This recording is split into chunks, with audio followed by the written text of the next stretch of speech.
Their product is a search engine, so their product obviously needs to return the best results, because that's what you want. You want a good result on your query, right? We type in the search box a query, and that can be one word or multiple words. There are, let's say, 1,000 levers of things that affect your placement in Google. Google sees companies like mine who picks up or clues into this factor here, and what happens is companies like mine, they abuse it. So they say, this has to be done 1,000 times across a page because this ranking factor is more important than this other ranking factor.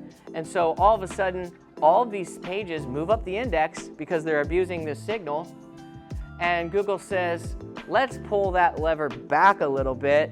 And when they pull this lever back a little bit, all of a sudden, maybe this one didn't move, but now this one, it becomes more obvious. And guess what SEOs do? SEOs say, well, reviews are now the signal that when I can get a client to continuously drop reviews on their GMB, all of a sudden the organic rankings go up.